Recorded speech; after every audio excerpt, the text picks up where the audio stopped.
Ya, selamat pagi, salam sejahtera Bapak Ibu dan rekan-rekan. Terima kasih banyak sudah meluangkan waktunya, sudah berkenan untuk bergabung di webinar ke-45 yang diselenggarakan oleh Universitas Akprin Indonesia atau Akprin University. Kami senang sekali dapat menyambut Bapak Ibu dan rekan-rekan pada kesempatan kali ini. Di webinar series ke-45 kali ini, Bapak Ibu kita akan membahas sebuah topik yang sungguh menarik, yaitu mengenai leadership hacks, membangun desa berkelanjutan dengan reputasi internasional. Dengan narasumber kita hari ini, seorang kepala desa Sambirejo, Sleman, Daerah Istimewa Yogyakarta, yang merupakan peraih nominasi Desa Asian Village Network, Bapak Wahyu Nugroho SE, Bapak Ibu dan rekan-rekan. Dan perlu kita ketahui bersama, Bapak Ibu, di era modern ini, pembangunan desa berkelanjutan memiliki peran yang sangat penting pastinya dalam mendorong kemajuan ekonomi, sosial, dan juga lingkungan. Dan masyarakat tumbuh dari desa, kemudian dari desa diberdayakan, dioptimalkan dari segi skill dan juga pengetahuannya Bapak Ibu, sehingga seluruh warga masyarakat di desa bisa mengepakkan sayapnya, bisa memberdayakan ekonomi, baik ekonomi lokal maupun ekonomi kreatif yang bisa dibawa sampai ke ranah internasional. Dengan Bapak Wahyu Nugroho SE selaku Kepala Desa Sambirejo hari ini, Bapak Ibu, beliau telah membuktikan bahwa wilayah pedesaan dapat meraih pengakuan internasional melalui program inovatif dan kepemimpinan yang efektif. Dan untuk webinar kali ini bertujuan untuk menggali strategi dan wawasan dalam membangun desa berkelanjutan yang mendapatkan pengakuan global. Kita akan cari tahu Bapak Ibu bagaimana sebuah desa yang ada di Sleman, Daerah Istimewa Yogyakarta bisa memiliki reputasi internasional dengan program-programnya seperti apa. Kemudian hacks ataupun tips dari memimpin sebuah kelurahan seperti apa nanti akan disampaikan oleh Bapak Wahyu Nugroho, Bapak Ibu. Dan untuk cakupan pembahasan kali ini, Bapak Ibu akan membahas seputar pertama strategi kepemimpinan, akan disajikan juga nanti bagaimana tips praktis untuk memimpin organisasi atau komunitas menuju pembangunan berkelanjutan, kemudian kualitas dan keterampilan penting seorang pemimpin dalam konteks pedesaan, mengatasi tantangan dalam mengelola tim dan sumber daya efektif. Kemudian juga akan membahas seputar perjalanan kepemimpinan beliau, Bapak Ibu, sebagai Kepala Desa Sambirejo, pencapaian penting dan tonggak sejarah dalam masa jabatan beliau, pelajaran yang diperoleh seperti apa, dan pastinya juga kita akan menyimak bersama-sama program dan inisiatif yang sudah dijalankan, kolaborasi dengan pemangku kepentingan lokal dan internasional, termasuk strategi untuk mendapatkan pengakuan dari jaringan internasional seperti Asian Village Network. Tidak terbatas mengenai pengetahuan dan juga pengalaman ataupun program yang ada di kelurahan, di desa yang mengikuti Asian Village Network, Bapak Ibu dan rekan-rekan, kita juga akan belajar bagaimana kita bisa memiliki langkah-langkah untuk mengubah tantangan menjadi peluang dalam peran kita sebagai pemimpin, tidak hanya pemimpin dalam organisasi-organisasi yang kita emban, Bapak Ibu, namun juga di lingkungan wilayah manapun, termasuk dalam keluarga, Bapak Ibu. Juga ada rekomendasi untuk mendorong inovasi dan inklusivitas dalam komunitas. Dan untuk webinar kali ini, Bapak Ibu akan berdurasi sekitar 30 menit presentasi dan kita akan menggunakan sisa waktu hingga pukul 11.30 untuk sesi tanya jawab. Pertanyaan Bapak Ibu bisa dituliskan di kolom komentar saat dan setelah presentasi berlangsung. Kita akan pilih pertanyaan. Dua penanya beruntung akan mendapatkan e-money dari Universitas Akprin Indonesia, Bapak Ibu. Kemudian untuk link form kehadiran akan kami share di kolom komentar di akhir sesi. Jadi mohon Bapak Ibu dapat bergabung hingga nanti akhir sesi berakhir Bapak Ibu. Dan kemudian kami mohon Bapak Ibu bisa untuk support Universitas Akprin Indonesia dengan memfollow akun sosial media yang ada di YouTube Akprin Official dan Instagram juga Akprin Official. Banyak sekali informasi-informasi menarik seputar penerimaan mahasiswa baru, seputar program-program yang dijalankan dari Akprin University. Kami mohon Bapak Ibu dapat mensupport kami. Dan saya ingin menyapa dulu mungkin Bapak Ibu yang sudah hadir di sini. Apa kabar semuanya Bapak Ibu? Semoga dalam keadaan baik, sehat walafiat, berbahagia. Boleh berikan komentarnya. Bapak Ibu silahkan tuliskan apa suasana hati Bapak Ibu hari ini. Happy, bersemangat, atau mungkin sudah kayaknya vibes-vibes liburan gitu ya. ingin segera healing begitu. Silahkan bisa disampaikan Bapak Ibu apa perasaan suasana hatinya hari ini. Selamat pagi Pak Vicky, Ibu Tessa, selamat pagi. Terima kasih banyak sudah berkenan bergabung. Selalu rajin bergabung ya. Juga ada Ibu Dwi, kemudian ada Bapak Jonathan Bayu lega karena mungkin sudah selesai tugas-tugasnya akhir tahun, reportnya sudah selesai Bapak ya. Luar biasa happy. Selamat pagi Bapak Muhammad. Kemudian dari Iis ya, Ibu Iis juga sudah bergabung. Terima kasih banyak, penuh syukur ya hari ini. Dan saya pantau juga banyak sekali alumni yang sudah bergabung. Terima kasih banyak ada Bapak Indra Wijaya sudah bergabung. Ada tadi saya lihat ada Bapak Variansyah, terima kasih banyak juga berkenan bergabung hari ini. Kemudian dari Universitas Akprin ada Ibu Ani, tadi sudah memberikan komentar di awal menyapa saya. Terima kasih banyak Ibu Ani supportnya. Kemudian juga dari mahasiswa, terima kasih banyak sudah berkenan untuk meluangkan waktunya mendapatkan ilmu pagi hari ini. Kita akan belajar dari expertnya, Bapak Ibu, bagaimana beliau memimpin kelurahan ataupun desanya, bagaimana beliau bisa menjaring network, link hingga ke ranah internasional, kemudian bagaimana beliau meningkatkan skills-nya dalam leadership. Tentunya dalam leadership banyak sekali skill yang perlu diasah Bapak Ibu selain komunikasi, organizing people, managing things. Banyak sekali hal yang bisa nanti kita tanyakan kepada beliau Bapak Ibu ya. Kita masih menunggu narasumber kita hari ini. Silakan Bapak Ibu memberikan komentar atau mungkin saya pengen tanya asalnya dari mana saja Bapak Ibu boleh sampaikan. Webinar 44 kemarin ada jauh sekali, ada yang dari Aceh, dari Bengkulu. Ibu Eva Yulia, selamat pagi. Terima kasih sudah bergabung Ibu. Dari Aceh, masih bergabung dari Aceh, luar biasa. Dari daerah istimewa Yogyakarta, luar biasa Pak Vicky. Kemudian ada lagi yang mungkin dari Bandung, atau mungkin dari Palangkaraya, dari Papua. Kemarin ada juga dari Papua, Bapak Ibu, karena memang kita memiliki komunitas webinar Akprin University di mana membersnya ataupun anggotanya sudah berada sudah ada sekitar 1.000 members ya yang bergabung. Dan di setiap webinarnya Bapak Ibu kita selalu mengundang narasumber begitu ya untuk bisa berbagi di setiap minggunya dengan berbagai macam latar belakang ilmu pengetahuan dan pengalaman pastinya. Dan di grup webinar tersebut Bapak Ibu juga boleh sekali nanti kami mungkin bisa mengirimkan form begitu untuk Bapak Ibu request begitu ya topik-topik apa yang akan kita angkat di beberapa minggu ke depan Bapak Ibu. Dari Surabaya hadir, dari Gunung Kidul Ibu Hartiti, terima kasih kembali hadir di webinar kita hari ini. Terima kasih banyak. Pak Reza juga terima kasih banyak sudah bergabung.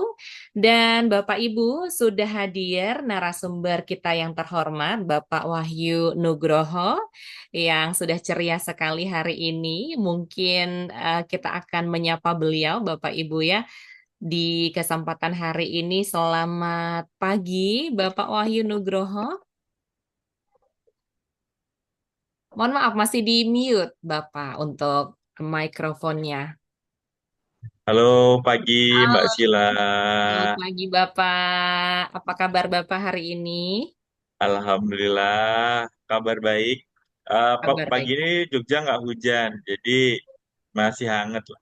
Betul, suasana hari ini lumayan syahdu Bapak ya, nggak terlalu panas, nggak mendung juga gitu ya. Kemudian hangat sekali untuk bisa memulai segala aktivitas di Jogja. Bagaimana kabar di luar Jogja Bapak Ibu di Surabaya? Apakah panas seperti biasanya atau hujan di Aceh seperti apa? Bapak udah ada pertanyaan loh Pak ya sebelum kita mulai. Oh, Nanti kita jawab setelah sesi presentasi Pak Wahyu ya. Bapak ya. Ibu, mungkin saya sedikit mengenalkan Bapak Wahyu. Beliau ini merupakan kepala desa dari Desa Sambirejo Sleman, Daerah Istimewa Yogyakarta, di mana dulu beliau mengenyam pendidikan akuntansi di UPN Veteran Yogyakarta, Bapak ya. Kemudian sembari kuliah, beliau menjadi asisten dosen, Bapak Ibu. Kemudian selama masa kelulusannya, begitu Bapak Ibu setelah beliau lulus menjadi fresh graduate, beliau menjadi pekerja di PUM, Bapak ya. Bacanya gimana Pak? PUM, PUM Netherlands PUM, near PUM ya. Apa itu Pak? ya, PUM Netherlands. Programa Outstanding Manager. Jadi kayak NGO Aha. yang dampingin UMKM. Oh, keren sekali Bapak. Jadi mendampingi UMKM setelah lulus kuliah dan ranahnya pun juga sudah internasional Bapak ya. Keren banget. Nanti saya pengen tanya gimana caranya punya mitra atau jaringan internasional. Kemudian sempat menjadi manajer keuangan juga ya Pak ya di Fresh Galang Mandiri dan dari 2020 hingga sekarang menjadi Kepala Desa Sambirejo. Kemudian saat ini beliau juga menjabat di Paguyuban Nayan Toko ya Pak Wahyu, Ya, sebuah paguyuban ataupun komunitas begitu Bapak Ibu di DIY yang terdiri dari para lurah yang ada di DIY dan juga pamong Bapak Ibu. Nanti mungkin kita adakan webinar khusus untuk Nayan Toko Pak Wahyu ya. bener-bener. Oh, ya, Pak Wahyu boleh berkenan menyapa peserta webinar kita pagi hari ini yang sedang bergabung. Oke, halo semuanya. Ya, Ya, saya tadi lihat ada dari Aceh, betul. dari Jawa Barat juga ada ya. Betul. Dari seluruh penjuru Indonesia nih, Pak Wahyu. Ya, Ya, Bangka dari juga Gunung cerah. Kidul juga ya, Bu Hartiti Betul, ya. betul ada Ibu Hartiti juga dari Gunung Kidul, ada dari Bangka, kemudian juga tadi ada yang share dari Surabaya, Bapak. Jadi dari berbagai macam kota akan Oke. belajar bersama Pak Wahyu hari ini. Kita ingin tahu nih Pak, gimana cara Bapak memimpin sehingga memiliki reputasi internasional dengan program-programnya yang banyak banget. Setahu saya selain kemarin meraih nominasi Asian Village Network, Bapak ada juga nominasi, bukan nominasi, lebih ke penghargaan ya Bapak ya di tahun sebelumnya.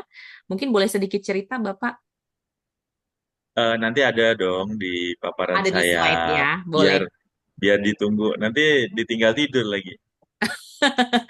Biar semuanya disampaikan di presentasi ya.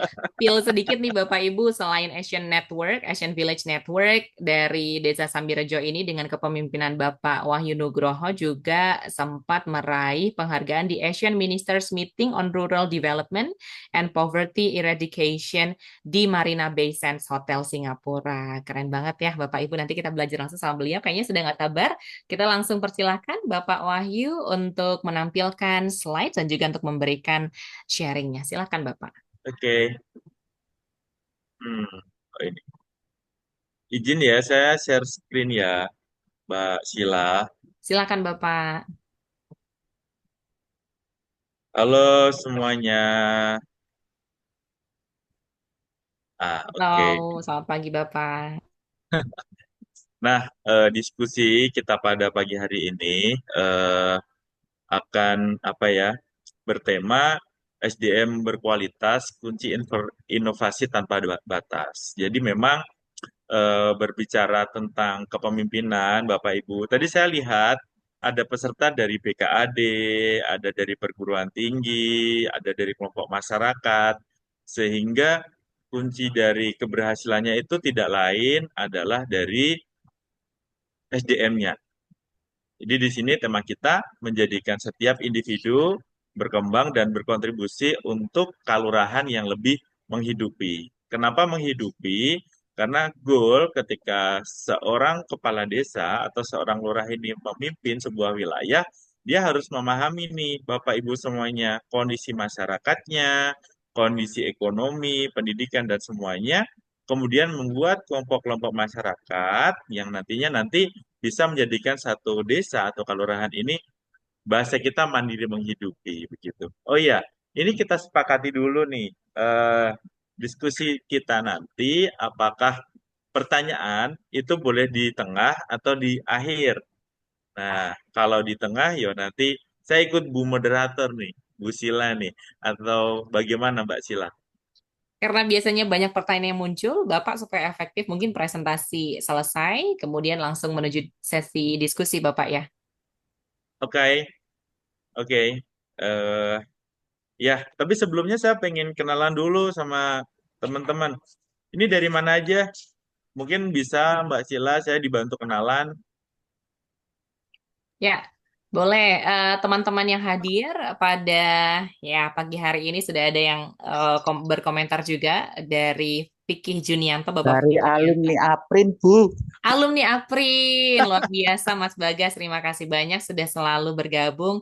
Ya, sudah berkomentar para peserta nih Bapak ada dari Bangka Belitung, Oh Universitas Bangka iya. Belitung. Saya punya teman di Universitas Bangka Belitung, Ibu Tessa, namanya Bapak Sandi dan Ibu Vita, mengajar di sastra Inggris. Kemudian ada dari Palembang juga, Surabaya, Surakarta, dari Stikes Medika, Seramu, Barat Aceh, luar biasa. Terima kasih Bu Erlia.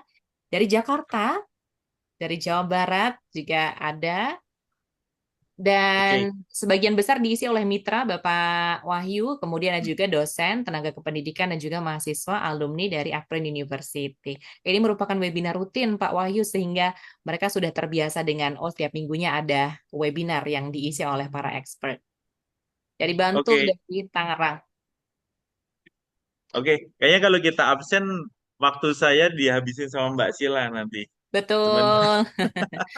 Silakan Ya wes. Bapak. Oke, saya ini ya, saya izin Bapak Ibu semuanya. Mungkin nanti di paparan saya tidak akan banyak materinya. Tinggal nanti dari teman-teman semuanya. Saya panggil teman-teman karena mungkin kita anggap ini aja ya, seumuran aja ya, biar lebih enak. Oke, tadi seperti yang dibilang sama Mbak Sila, benar saya lulusan S1 program studi akuntansi di UPN Jogja. Kemudian selama apa? Jadi mahasiswa, saya jadi asisten dosen dari 2013 sampai 2015 untuk bidangnya komputerisasi akuntansi. Kemudian saya jadi admin di PUM Netherlands Senior Expert, yaitu semacam NGO atau kalau kita juga bisa bilang LSM dari Belanda yang mendampingi UKM-UKM yang ada di Indonesia. Nah, di PUM ini saya bertemu dengan beberapa teman yang memang concern di dunia pendidikan. Jadi biasanya admin-admin PUM ini ikut ini Mbak Sila, apa pelatihan di bidang komunikasi dan public relations. Kemudian nanti biasanya mereka mencoba keberuntungan di LPDP atau beasiswa yang lain untuk ngambil S2-nya. Nah, kemudian kan di NGO nggak bisa lama-lama ya Mbak ya, karena kebutuhan. Kemudian saya jadi manajer keuangan di Fresh Consultant di 2015 sampai 2018. Kemudian 2019 saya mendirikan usaha sendiri namanya Gendis Konsultan. Kami bergerak di bidang pengembangan SDM dan training konsultan kebanyakan untuk perbankan. Kemudian jadi Kepala Desa Samberjo 2020 sampai dengan hari ini. Insya Allah nanti periode kita sampai 2028. Begitu. Nah, berbicara tentang kepemimpinan di desa. Karena kan sebelumnya, kenapa saya perlu menyampaikan sedikit tentang riwayat hidup? Karena sebenarnya saya di swasta, kemudian saya harus masuk di dalam pemerintah desa. Ternyata di situ ada dua poin nih, Bapak Ibu semuanya. Yang pertama, ada kita harus memikirkan birokrasi di pemerintahannya. Yang kedua, harus memikirkan birokrasi di masyarakat, atau kita bisa bilang pemberdayaan di tingkat masyarakatnya. Nah, birokrasi di kelurahan ini berhubungan dengan tugas administratif yang harus pemerintah kelurahan lakukan. Nah, mungkin nanti Bapak Ibu semuanya di sini ada nih yang baru mengajukan misalnya nih ada yang mau nikah, ada yang mau buat izin apapun itu kan harus tanda tangan Pak RT, Pak RW, Pak Dukuh baru ke kantor kelurahan. Nah, disinilah ada fungsi administrasi. Ini dari pemerintah Kelurahan Sambejo bersama dengan teman-teman dari BPKAL sedang mendiskusikan supaya tugas-tugas administrasi ini bisa dilaksanakan lebih cepat, kemudian lebih tepat juga. Dengan perubahan teknologi, perkembangan apa ya, metode-metode pelayanan, Kelurahan Sambejo mulai mengembangkan digitalisasi Bapak Ibu semuanya sehingga ketika masyarakat membutuhkan surat keterangan tidak mampu, surat keterangan domisili, surat keterangan usaha, cukup tanda tangan Pak RT, Pak RW, kemudian di-scan, kemudian surat tinggal diambil di sana. Nah, untuk melakukan perubahan birokrasi ini nanti akan kita sampaikan. Ada beberapa hal yang menjadi tantangan di sana. Kemudian yang kedua, pemberdayaan masyarakat kelurahan atau pemberdayaan masyarakat desa. Kami diwajibkan, Bapak Ibu semua, untuk memahami. Yang pertama, ada PKK. PKK ini diketuai oleh Ibu Lurah. Kemudian ada Karang Taruna yang isinya anak-anak muda dan biasanya kami di pemerintah desa itu maksimal di usia 35 tahun. Itu masih boleh menjadi Karang Taruna walaupun udah nikah. Kemudian ada kelompok informasi masyarakat. Dia itu dari anak-anak yang kami biasanya kelompokkan dari yang masih mahasiswa, kami berikan tugas untuk menjadi media publikasinya tingkat dusun. Jadi masing-masing RW ada tuh di sana. Samberjo ada 45 RT dan 19 RW yang otomatis di 19 RW itu sudah ada perwakilan. Itu akan jadi jarpomnya kita. Kemudian lembaga pemberdayaan desa atau lembaga pemberdayaan masyarakat kelurahan. Nah, LPM kali ini yang akan menjaring kondisi-kondisi yang ada di masyarakat yang akan memetakan kebutuhan masyarakat. Nantinya akan didiskusikan nih sama kami dengan pemerintah kelurahan. Apa sih sebenarnya permasalahan paling urgent yang harus dilakukan di masyarakat? Apa sih sebenarnya potensi yang bisa dikembangkan di masing-masing dusun yang harapannya nanti dalam melakukan rencana kerja pemerintah ini benar-benar bisa tepat sasaran. Kemudian yang selanjutnya ada kelompok tani. Kelompok tani itu di semua dusun ada, Bapak Ibu. Kelompok tani yang berjalan itu biasanya kami mendiskusikan kapan panennya, apa jenis padi yang mau dikasih, kemudian bagaimana persebaran pupuknya, sampai dengan bagaimana para petani ini bisa bertahan di era yang sangat apa ya destruktif ya, berubah terus sampai sekarang. Kemudian ada juga kelompok ternak. Kelompok ternak ini tidak semua dusun ada, karena tidak semua wilayah itu mempunyai kandang kelompok. Tapi di dalam kelompok ternak ini, kami dari pemerintah kelurahan biasanya mendiskusikan jenis ternak apa yang bisa kita kembangkan, yang harapannya nanti bisa menjadi identitas dari Kelurahan Sambrejo. Selanjutnya ada Posyandu. Posyandu ngurusin kesehatan nih, Bu, Pak. Pasti ada kan di sana yang ngurusin dari timbangan balita, lansia, kemudian ada senam-senam, cek kesehatan rutin, kemudian berbagai hal yang lainnya yang nantinya data yang dihasilkan dari Posyandu kita akan menemukan nih apa saja masalah yang ada di tingkat padukuhan. Apakah sedang ada DB misalnya, apakah ada stunting misalnya, ataupun potensi-potensi yang bisa membahayakan di masyarakat, terutama di bidang kesehatan. Kemudian Linmas, semuanya juga kita tahu bahwa Linmas ini untuk memastikan keamanan dan ketertiban di tingkat wilayah. Biasanya Linmas ini masing-masing RT ada perwakilannya. Kemudian jaga warga. Jaga warga ini sebenarnya forum.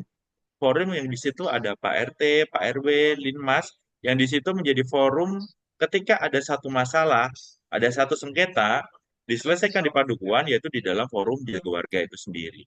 Kemudian kita punya BUMDes.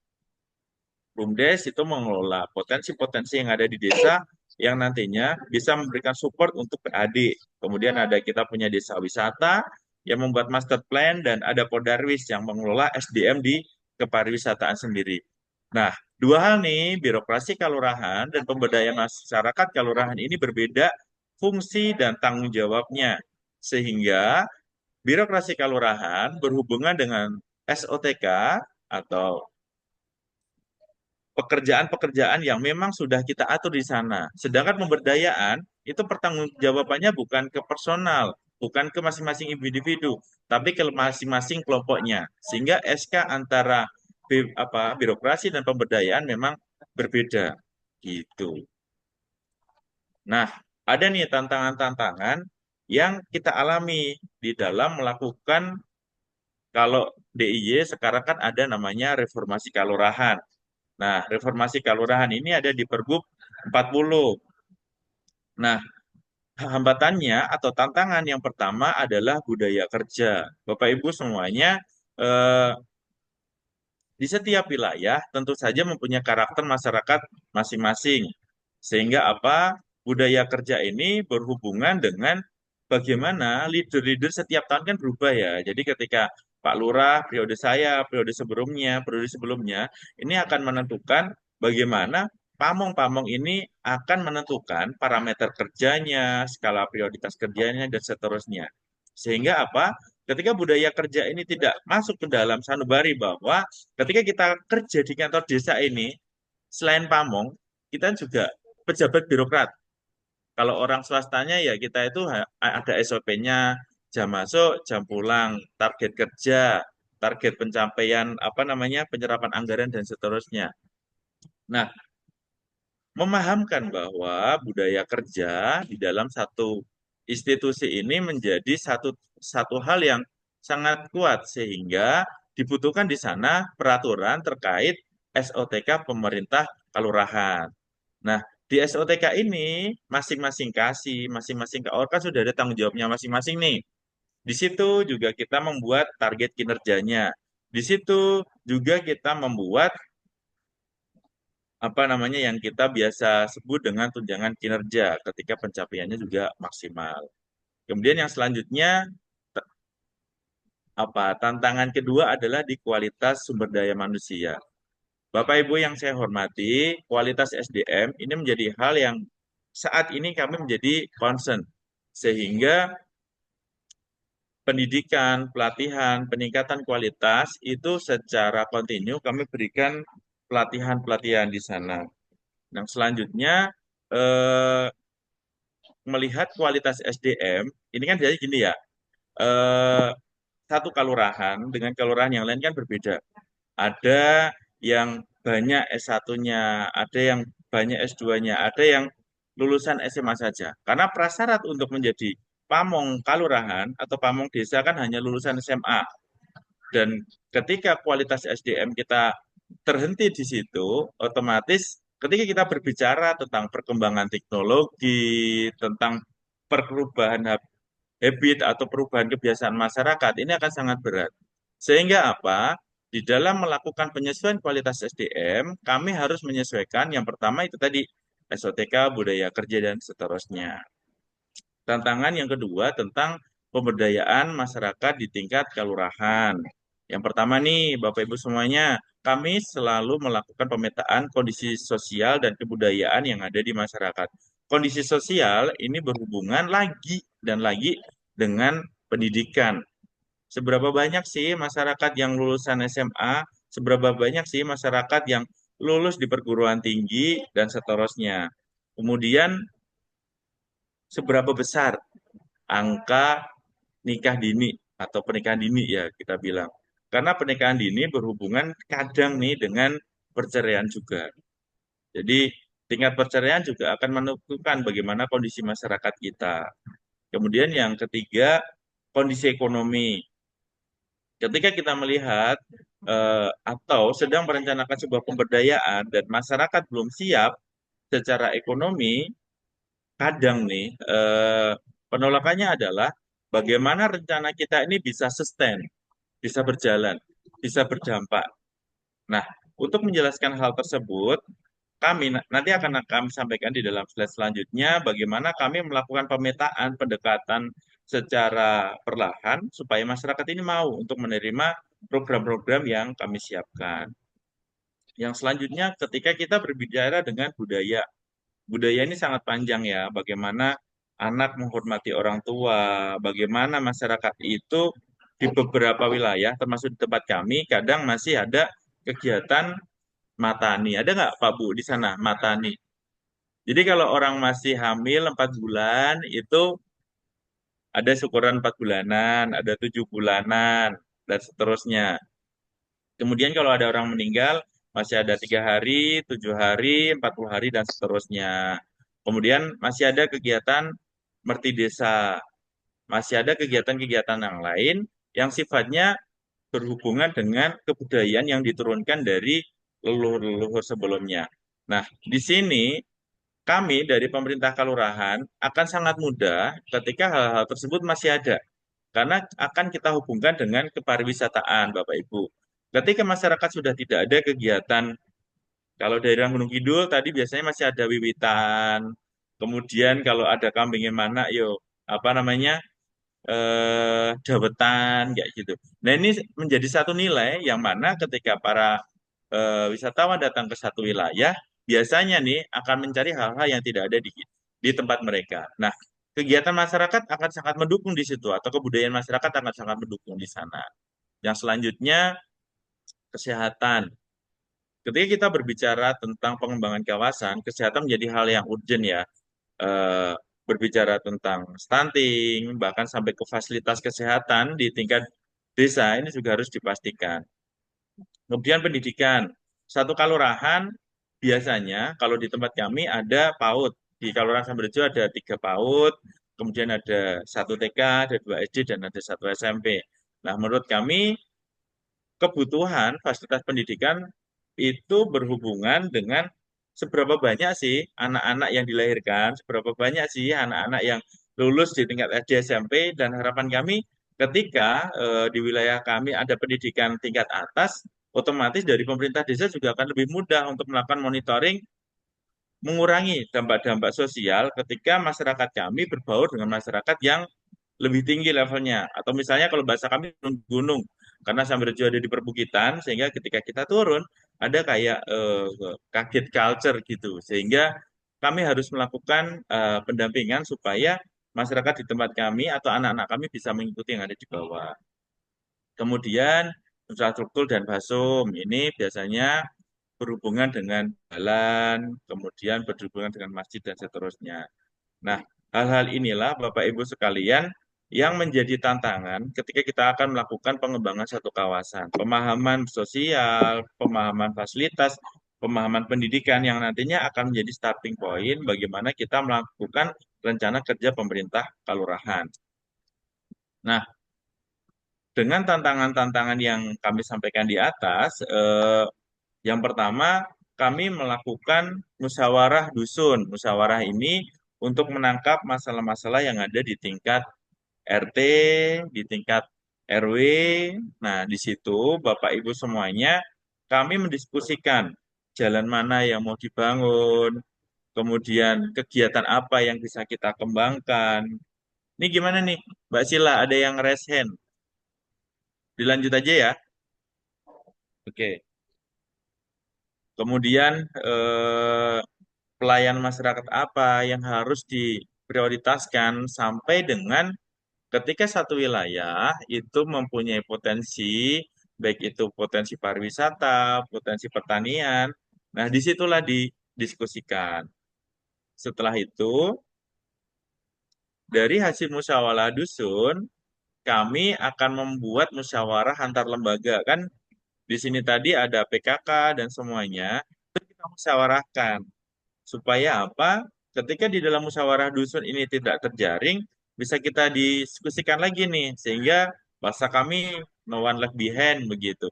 Atau kita biasa dengan desa inklusif ya. Sehingga biasanya ketika di musyawarah dusun ini kaum lansia, kaum disabilitas, dan perwakilan ibu-ibu dan semuanya tidak terjaring di sana, kita diskusikan lagi. Nah, setelah itu barulah kita mensinergikan antara musyawarah dusun dan musyawarah antar lembaga untuk mendapatkan model nih pengembangan dusun yang pas ini apa? Apakah satu dusun ini kita kembangkan menjadi pariwisata, satu dusun ini kita kembangkan menjadi pengembangan agrowisata atau pertanian atau peternakan atau seperti apa? Sehingga kami dari pemerintah desa bisa memastikan bahwa ketika akan melakukan sebuah program, kita bisa punya standar pencapaian bahwa ini akan berjalan secara berkelanjutan.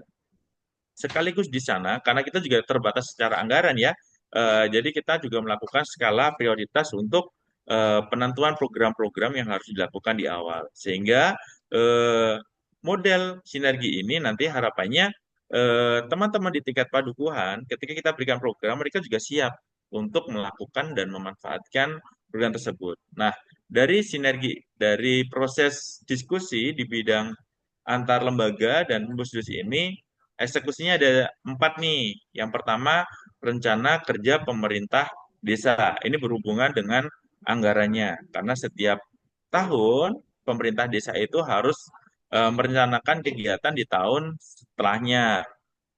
Kemudian kita juga akan menyusun peraturan kelurahan. Ketika hasil penjaringan di tingkat dusun, hasil penjaringan di tingkat musyawarah antar lembaga ini mewajibkan kami nih untuk menyusun peraturan kelurahan, baik itu peraturan kelurahan tentang pengembangan desa, peraturan kelurahan tentang kepariwisataan, sampai dengan perburuan, sampai dengan hal-hal yang lainnya yang sifatnya berhubungan dengan masyarakat secara umum, kita akan menyusun di sana. Ada juga membuat peraturan lurah. Peraturan lurah ini biasanya akan berhubungan dengan hal-hal yang sifatnya taktis. Misalnya nih, jam belajar masyarakat, kemudian kegiatan ibu memanggil, kemudian tentang kebersihan di tingkat lingkungan. Nah, ini cukup dengan peraturan lurah saja yang nanti harus dilakukan oleh seluruh masyarakat. Dan yang terakhir, SK Lurah.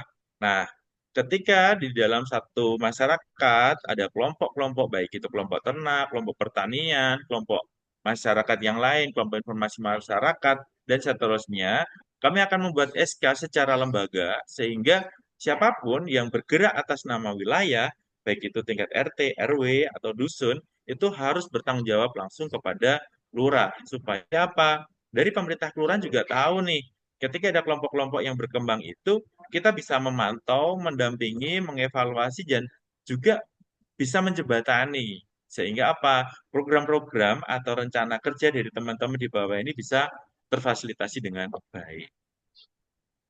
Nah, dengan apa yang sudah kita lakukan nih dari 2021 dengan sampai 2024 dengan model yang saya sampaikan di depan tadi, ada beberapa pencapaian yang alhamdulillah sudah kita dapatkan. Yang pertama kita jadi 5 besar Anugerah Desa Wisata Indonesia. Ini diadakan sama Kemenparekraf waktu itu menterinya Pak Sandiaga Uno. eh, 5 besar desa wisata dengan kategori maju kan ada beberapa kategori di sana.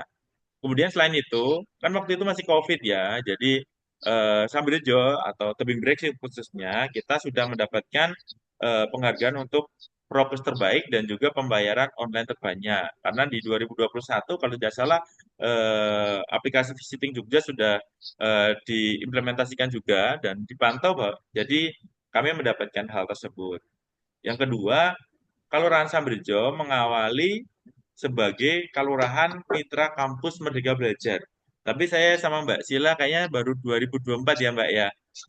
Kita sudah mengawali dari 2021 supaya desa Sambirjo ini bisa dijadikan tempat belajar, tempat meneliti dan implementasi ilmu-ilmu yang mudah didapatkan sama teman-teman di perguruan tinggi sampai dengan beberapa momen kami menyampaikan rencana RPJM, rencana pembangunan jangka menengah kita di perguruan tinggi supaya match nih rencana desa dan rencana perguruan tinggi bisa ketemu dan uh, bisa berdampak begitu.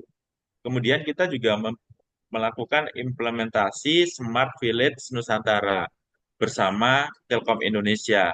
Nah, kalau Bapak Ibu semuanya nanti kalau ada waktu silakan nanti main-main ke kantor Kelurahan Sambirjo. Di Kelurahan Sambirjo kita ada command center di situ CSR dari Telkom Indonesia. Di saat itu juga kami melakukan rekrutmen 2 staf yang khusus untuk mengelola digitalisasi. Sehingga tadi yang saya sampaikan reformasi di bidang birokrasi terkait pelayanan, terkait pemberdayaan masyarakat itu sudah kita awali dengan menggunakan aplikasi yang bernama Simpel Desa. Nah, secara bertahap kita evaluasi, secara bertahap kita pertimbangkan apakah aplikasi ini bisa berdampak dan bermanfaat. Sampai saat ini downloader kita masih di angka 300 dari total 2.000 kakak. Nah, ini menjadi evaluasi bagi kami. Apakah pelayanan masyarakat dengan model digitalisasi ini menjadi hal yang urgent atau justru menjadi sebuah permasalahan? Nah, ini baru kita diskusikan apakah nanti akan kita move atau kita tetap menggunakan aplikasi tersebut dan akan menggunakan metode atau pelayanan yang lainnya. Kemudian yang di ini tahun pertama nih. Kemudian tahun 2022, Bapak Ibu semuanya, kita juara 1 evaluasi perkembangan desa dan kalurahan atau kelurahan. Tingkat kabupaten, tingkat provinsinya kita juara 3, nggak nggak juara deh berarti ya. Kemudian 2022 juga kita melakukan reorganisasi untuk lembaga-lembaga pemasyarakatan desa kita. Karena ketika saya melakukan perencanaan dan apa ya pemetaan SDM, ternyata hal yang harus saya perhatikan adalah bagaimana leader yang ada di organisasi tersebut, bagaimana loyalitas orang-orang yang ada di organisasi tersebut, dan bagaimana visi dari organisasi tersebut. Sehingga hasil dari evaluasi kami melakukan reorganisasi di Karang Taruna, di FPRB, dan di Jaga Warga. Sehingga di program-program saya selanjutnya nanti teman-teman di kelompok masyarakat ini bisa mendukung nih visi, misi, dan rencana kerja saya. Jadi yang selanjutnya di 2022 itu kita juara 3 tertib administrasi pertanahan di tingkat provinsi dan juara 3 juga lomba apa namanya desa inovatif sekabupaten karena di desa inovatif cuma diselenggarakan oleh pemerintah Kabupaten Sleman waktu itu. Kemudian 2023 bersama Kemendes PDTT kami menjadi tuan rumah ASEAN Rural and Cultural Expo. Nah, ini menjadi eh, apa namanya kalau bahasanya si Bambang Pacul mah lentingan begitu ya. Jadi awal mula Sambirejo ini menjadi perwakilan ASEAN Minister Meeting on Rural Development and Poverty Eradication itu kita jadi rumah nih untuk ASEAN Rural and Cultural Expo. Waktu itu kami diminta oleh Kemendes untuk menjadi eh, tuan rumah kegiatan tersebut. Di situ ada perwakilan dari Thailand, Filipina, Malaysia, dan ada kurang lebih 9 desa-desa atau distrik yang ada di ASEAN, negara-negara ASEAN, dan di situ juga teman-teman dari ASEAN mendisplay produk-produk mereka, dan juga kami diberikan kesempatan untuk saling berdiskusi terkait potensi kerjasama, bahkan potensi saling bertukar wisatawan. Di situ juga kami dituntut untuk mulai belajar bahasa baru, sehingga apa?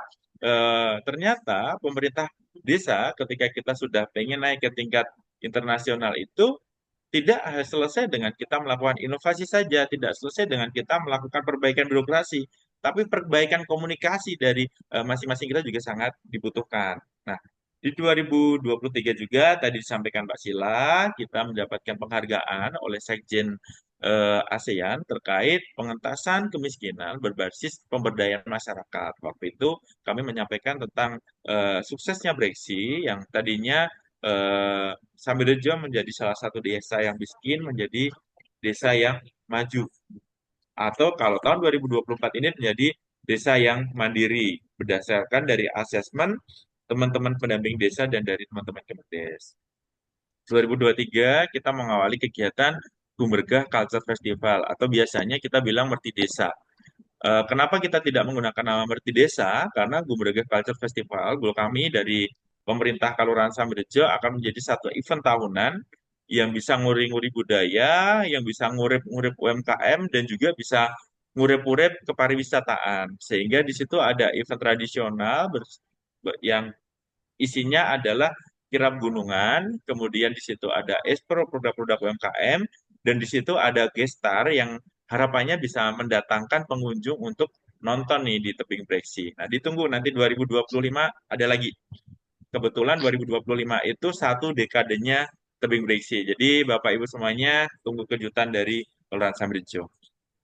Kemudian kita juga membuka Kupolon The Lost Village. The Lost Village Kupolo ini tadinya adalah satu kampung di satu RT di Kalurahan Sambirejo, tapi kan ada satu hal yaitu longsor, satu kampungnya harus pindah. Nah, di situ masih ada peninggalan-peninggalan, masih ada arca juga di sana. Nah, itu adalah tanah masyarakat. Kemudian masyarakat merelakan tanahnya untuk digunakan sebagai akses sehingga Kelurahan Sambirejo selain tebing breksi kita punya destinasi baru sehingga teman-teman ketika datang kita sudah punya penyangga yang selanjutnya. Dan ini hanya bisa didatangi menggunakan jeep wisata ya. Kemudian 2024 kita mendapatkan juara 3 Desa Teladan tingkat regional.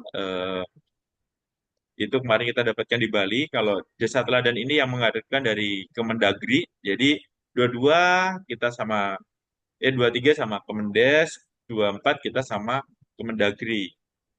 Kemudian 2024 juga kita sudah melakukan MOU, salah satu destinasi wisata kita namanya Watu Payung. Itu adalah tanah masyarakat yang mempunyai potensi wisata yang sudah kita buat master plan-nya. Kemudian masyarakat itu MOU dengan pemerintah desa selama 20 tahun. Kemudian hasil MOU itu kita serahkan pengelolaan wisatanya kepada teman-teman di BUMDes sehingga bisa memberikan dampak dari segi PAD-nya. Kemudian kita punya mini soccer yang baru diserahkan 2 bulan yang lalu dan kita memulai podcast tentang desa. Kita nggak nyanyi kok Mbak Sila. Kita brandnya di YouTube aja. Oke. Nah, eh, hasil dari apa yang sudah kita lakukan selain prestasi-prestasi yang sifatnya untuk aktivasi desa dengan beberapa perguruan tinggi sebelum dengan Aprin kita juga melakukan MOU kuliah gratis dengan STP APMD dengan Universitas Nusa Menggara Kencana dengan STI Pariwisata API dan dengan UPN Veteran Yogyakarta. Kami menggunakan nama kuliah gratis karena sebenarnya kita kan ada program KIP ya, tapi masyarakat di tingkat eh, kelurahan kadang informasinya tidak tersampaikan dengan baik sehingga apa peluang-peluang yang seharusnya anak-anak kami mempunyai potensi dari segi keilmuan, potensi dari segi semangatnya, hanya karena tidak tahu saja akhirnya mereka memupus semangat mereka untuk belajar dan tidak melanjutkan. Nah, tahun ini, di tahun 2024, total anak-anak yang kami kuliahkan menggunakan MOU Kampus Merdeka Belajar ada 53 mahasiswa. Dan insya Allah nanti di 2025 kita akan wisuda kurang lebih 19 mahasiswa dari program studi akuntansi, manajemen, dan manajemen pariwisata. Nah, kita tunggu nih 2025 nanti apakah akan ada yang dari S dari Akprin ya, dari Universitas Akprin ya Mbak Sila ya. Oke, nah ini beberapa dokumentasi. Waktu itu saya berangkat ke Singapura bersama Gus Menteri, Gus Abdul Halim, kemudian bersama perwakilan dari BPDDIY. Di sana saya foto dengan Sekjen ASEAN dan perwakilan negara-negara se-ASEAN. Gitu. Dan Indonesia itu hanya Sambirejo dan BPDDIY. BPDDIY sebagai mitra dan Kelurahan Sambirejo sebagai pelaku atau implementasi dari pemberdayaan masyarakat untuk pengentasan kemiskinan tersebut. Gitu. Nah, ini fotonya. Saya sama Gus Menteri dan dengan Pak Dirjen yang kemarin juga menjadi PJ Gubernur. Gitu. Nah, eh, jadi apa nih yang sudah saya rasakan selama menjadi lurah 4 tahun? Mungkin Bapak Ibu di sini ada yang lurah atau yang jadi tokoh masyarakat atau yang menjadi apa ya pengabdi di tingkat desa ya. Yang pertama, kita bisa mengabdikan diri di tanah kelahiran. Sebenarnya kita juga bisa loh memilih untuk fokus di bisnisnya, bisa loh memilih untuk kerja di swasta.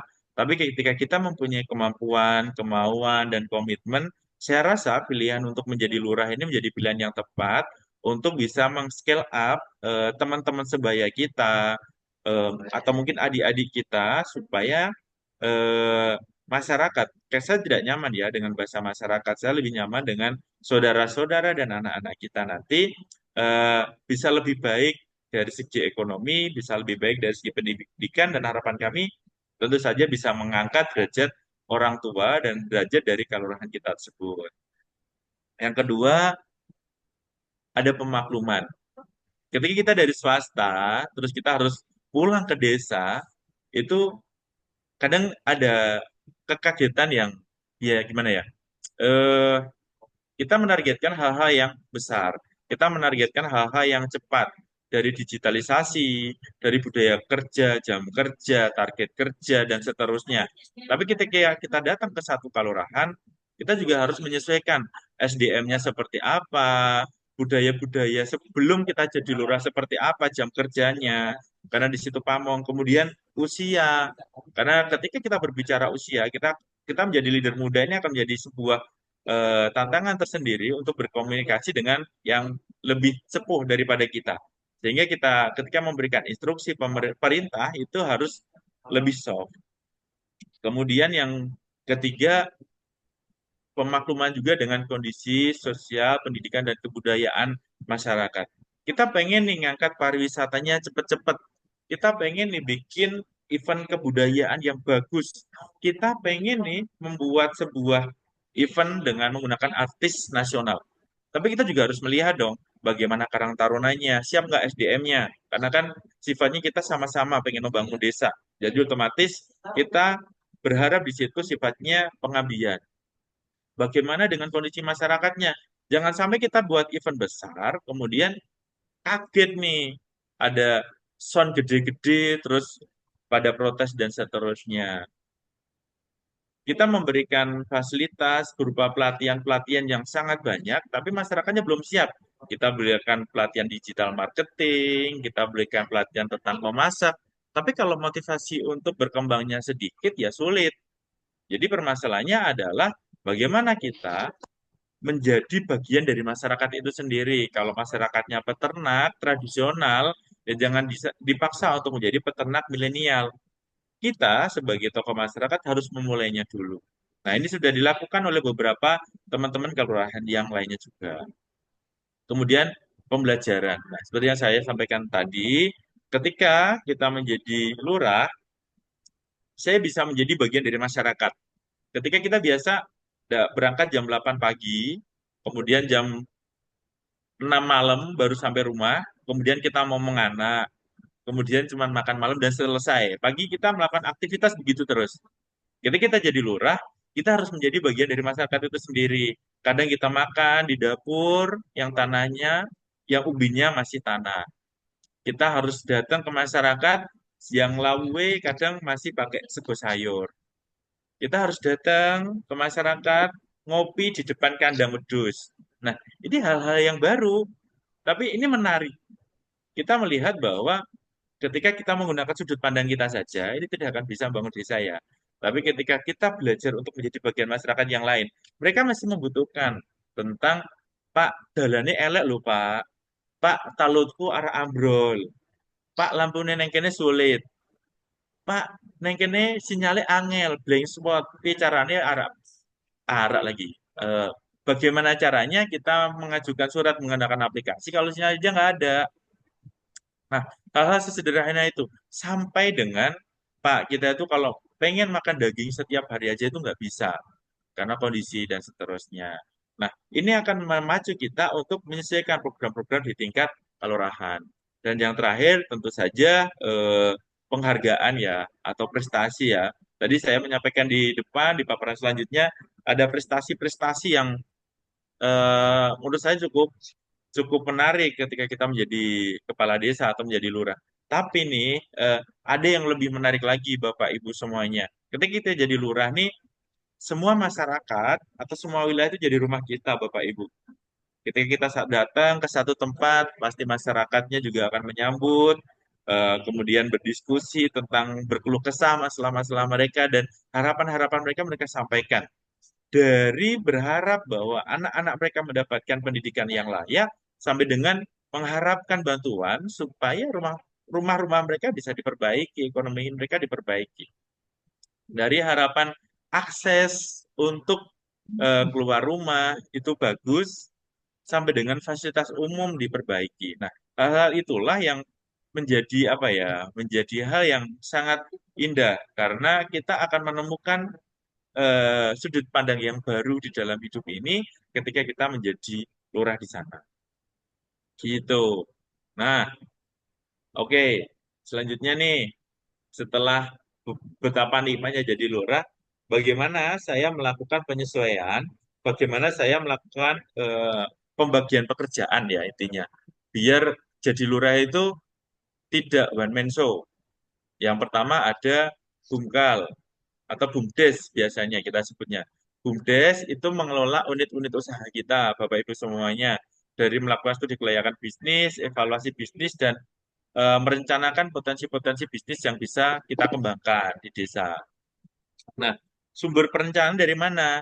Dari usulan dari teman-teman desa wisata. Teman-teman desa wisata itu membuat DED, membuat master plan, membuat peta potensi destinasi wisata. Teman-teman desa wisata itu melihat ketika kita membuat satu destinasi, fasumnya apa sih yang harus dibutuhkan?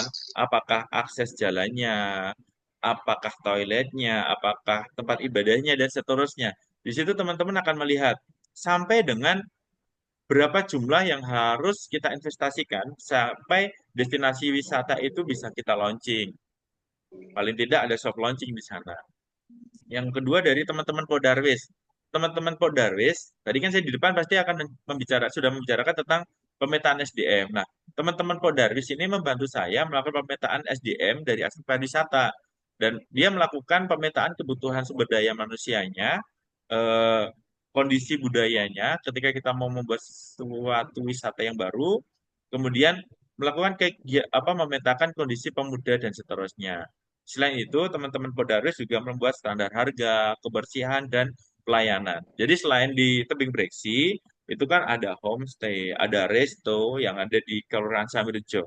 Nah, teman-teman Podarwis secara eh, rutin melakukan rapat-rapat koordinasi dan juga penyuluhan nih kepada para pelaku usaha supaya tidak ngentel rego. Jadi beberapa kasus kan datang ke destinasi wisata, kemudian harganya cukup tinggi dan ngapoke. Nah, ini insya Allah kami jamin di Sambirjo Bapak Ibu tidak akan menemukan hal tersebut.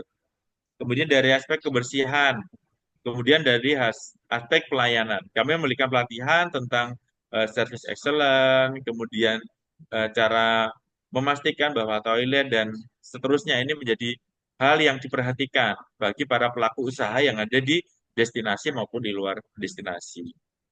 Dan juga hal-hal yang lainnya. Contohnya nih ada satu wilayah yang di situ semua dikelola oleh swasta. Nah, di sana ada kegiatan parkir, di sana ada kegiatan shuttle. Teman-teman Darwis memberikan pelatihan. Kemudian oleh BUMDes itu dilembagakan supaya di situ semua kegiatan bisa kita monitoring. Walaupun tidak secara langsung ya memberikan dampak kepada PAD kita, tapi kita memastikan bahwa orang yang datang ke wilayah kami dari parkir sampai dengan shuttle itu sudah terstandarisasi dan dipertanggungjawabkan oleh pemerintah desa. Dan selanjutnya kita punya kelompok lagi namanya desa inklusif. Nah, kalau tiga hal tadi kan ngurusin wisata.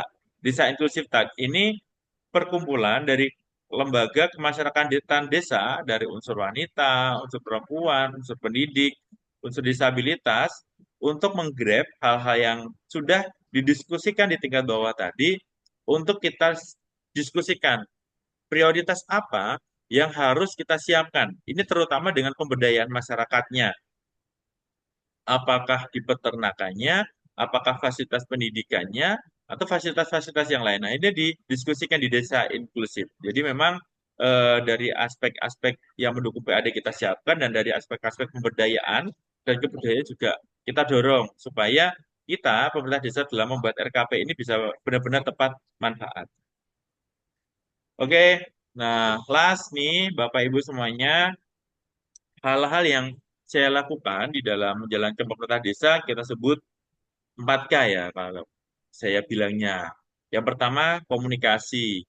Komunikasi kita lakukan dengan seluruh elemen masyarakat melalui saya datang ke kumpulan Siskampling, rapat RT RW, rawat Karang Taruna, dan seterusnya. Kemudian komunikasi dengan pamong desa, saya juga mengadakan rapat secara rutin dan saya sangat fleksibel dengan masukan-masukan selama di situ ada hal-hal yang sifatnya berkelanjutan. Kata kunci saya ketika ada masyarakat yang memberikan ide, bagaimana ini bisa berjalan 5 tahun ke depan. Kalau ada yang mengajukan peternakan, bagaimana selama 5 tahun ke depan peternakan ini bisa mandiri. Saya mungkin bisa ngasih bantuan 2 3 kali ya, tapi setelah itu ini bisa berjalan mandiri dan saya bisa memantau itu supaya bisa memberikan dampak bagi masyarakat. Kemudian memberdayakan seluruh tim. Nah, di situ saya sudah menentukan nih staf tanggung jawabnya apa, kasih KOR tanggung jawabnya apa, sampai dengan lembaga-lembaga di luar pemerintah desa, kami sudah menentukan tupoksi mereka dari Kamtipmas, perempuan, dari sosial media dan hal-hal yang lain juga, termasuk di aspek pariwisata dan kebudayaan. Nah, yang kedua, kolaborasi. Saya selalu mengusung no one left behind dalam membuat kebijakan. Jadi, eh, kita punya namanya desa inklusif yang tadi saya sampaikan di depan. Di situ memudahkan saya untuk melakukan pemetaan apa program yang paling urgent supaya kegiatan kita bisa berdampak langsung bagi masyarakat.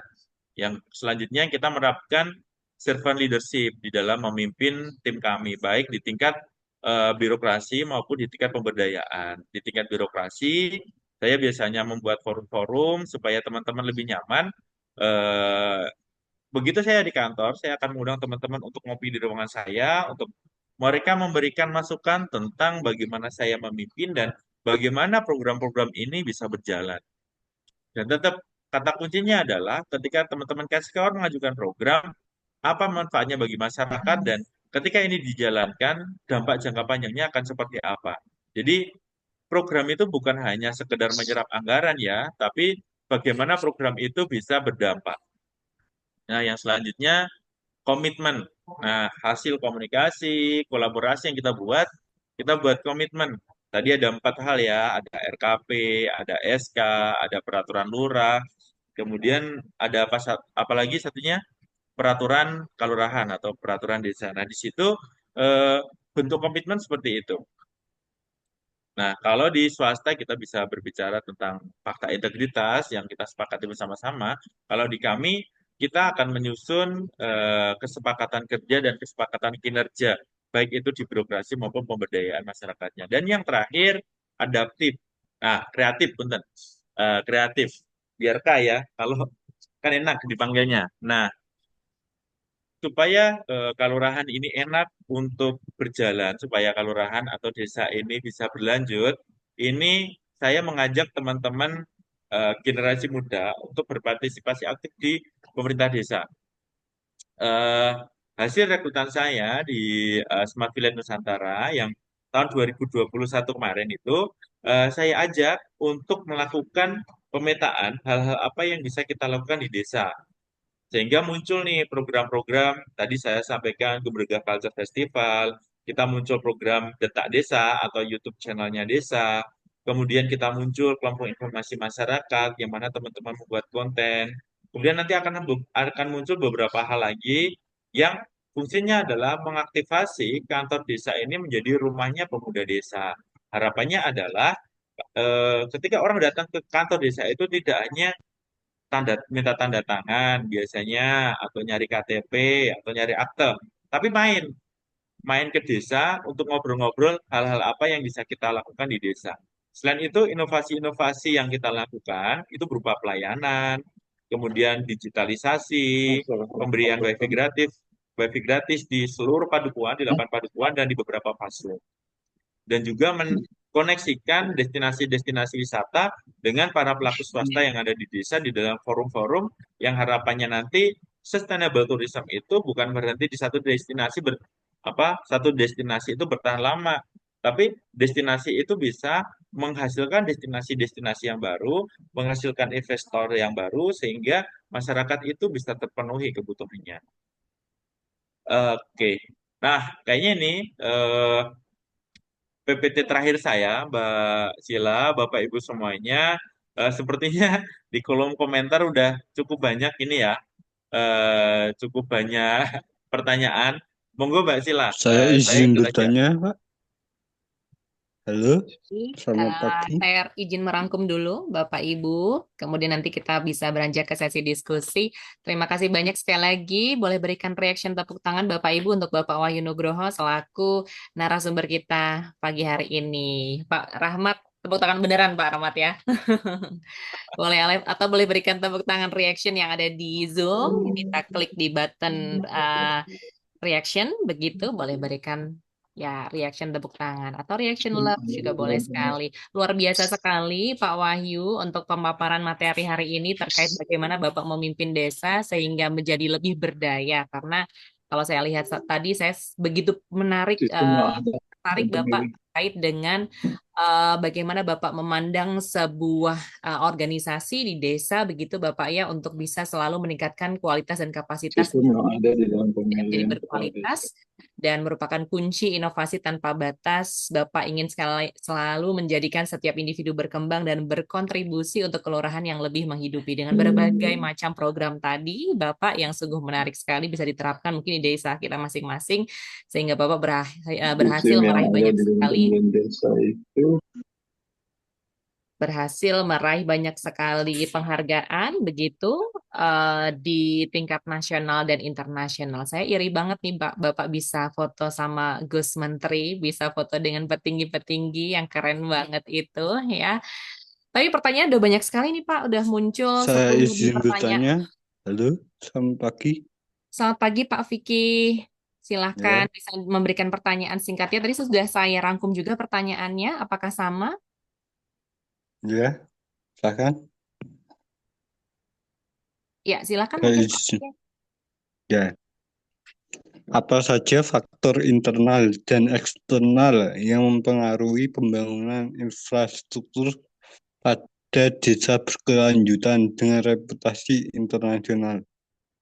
Adakah tantangan dan peran penting dalam penanganannya dari pihak pegawai desa maupun daerah? Terus bagaimana cara menerapkannya?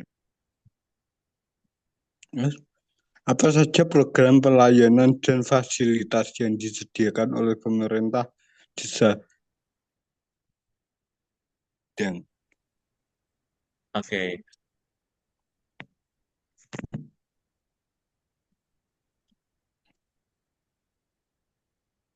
ya itu dua pertanyaan dari saya, Pak. Ya, Pak Vicky, mohon maaf tadi ada banyak pertanyaan yang muncul. Mungkin ada maksimal 2 pertanyaan yang bisa Pak Wahyu Ya, jawab dua pertanyaan. pertanyaan tadi ya. Baik, silakan Pak Wahyu. oke. Apa saja faktor internal dan eksternal yang mempengaruhi pembangunan infrastruktur pada desa berkelanjutan dengan reputasi internasional ya? Faktor internalnya tentu kondisi tadi yang saya sampaikan di dalam paparan saya, kondisi masyarakat dan seterusnya.